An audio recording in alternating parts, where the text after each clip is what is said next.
श्री कृष्ण भगवान के अनमोल वचन। गीता में जीवन के अर्थ को बहुत ही अच्छे तरीके से समझाया गया है। इसका अनुसरण करने वाला व्यक्ति जीवन में हमेशा सफल होता है। गीता में बुद्धिमान व्यक्ति की पहचान बताई गई है। अगर आपने अभी तक मेरा YouTube चैनल सब्सक्राइब नहीं किए हैं तो मेरे इस YouTube चैनल को लाइक और सब्सक्राइब शेयर कीजिएगा। आगे हम आइए जानते हैं। श्री भागवत गीता हिंदुओं का पवित्र ग्रंथ है। इसमें जीवन का पूरा सारांश बताया गया है।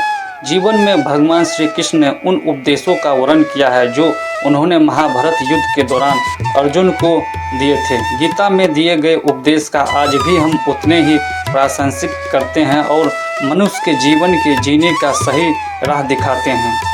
इस ग्रंथ में भगवान श्री कृष्ण द्वारा अर्जुन को दिए गए उपदेशों की पूरी श्रृंखला है।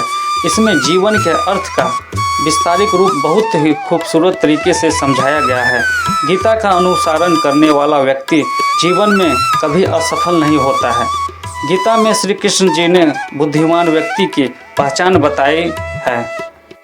गीता में श्री कृष्ण ने बुद्धिमान व्यक्ति की पहचान बताया है। इसके अनुसार सबसे समझदार और स्थिर बुद्धि वाला व्यक्ति वही है जो सफल मिलने पर अहंकार में नहीं आता है और वो विफल मिलने पर कभी भी गर्म नहीं होता है। गीता में श्री कृष्ण जी कहते हैं कि समय कभी भी एक जैसा नहीं रहता है। जो दूसरों के बेवजह रुलाता है उन्हें भी रोना पड़ता है। जो दूसरों को दुख देते हैं आगे चलकर उन्हें भी दुख भोगना पड़ता है। श्री कृष्ण जी कहते हैं कि केवल डरपोक और कमज़ोर ही चीज़ों को भाग पर छोड़ते हैं, लेकिन जो मजबूत और खुद पर भरोसा करने वाला होते हैं वे कभी भी नियंत्रित या भाग पर निर्भर नहीं करते हैं। गीता के अनुसार सिर्फ दिखावे करने के लिए अच्छा मत बनो। परंपरा आपको बाहर में नहीं बल्कि भीतर से भी जानता है। इसलिए कोई भी बदलाव पूरी तरह से स्वयं के लिए ही होना चाहिए। अगर आप खुश हैं तो दुखी, यह दोनों आपके विचारों पर निर्भर है।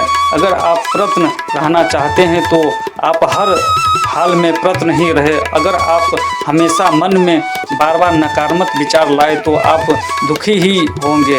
विचार ही हर व्यक्ति को शत्रु और मित्रता होता है। श्री कृष्ण जी कहते हैं कि किसी के साथ चलने से ना कोई खुशी मिलती है और ना ही कोई लक्ष्य। इसलिए मनुष्य को स्वयं अपने कर्मों पर विश्वास करते हुए अकेले चलते रहना चाहिए। गीता में श्री कृष्ण जी ने कर्मों योग, भक्ति योग और ज्ञान योग को ही कल्याण का प्रमुख साधन बताया है।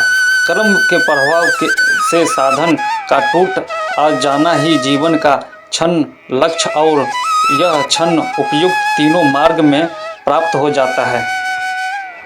भागवत गीता में भगवान श्री कृष्ण समझाते हैं कि असली ज्ञानी यह समझदार वह होता है जिसके अपने कर्मों के फल की चिंता नहीं होती है। असली ज्ञानी वह जिसके मन में अपने कर्मों को लेकर स्वयं की भावना होती है। इसका मतलब यह है कि वह इस बात में नहीं उलझता कि उसके काम का परिणाम क्या होगा। उसका ध्यान पूरी तरह से सिर्फ अपने काम पर ही होता है। जैसे अगर कुम्हार मटका बना रहा है और उसका समय उसका ध्यान इस बात पर चला गया कि मटका 150 रुपया में बिकेगा या 250 में, क्या होगा? अच्छे मटका बना पाएंगे। अपने कर्मों का वैसे ही अर्थ होता है कि वैसे मतलब यानी आप अपने काम पर ध्यान दीजिए।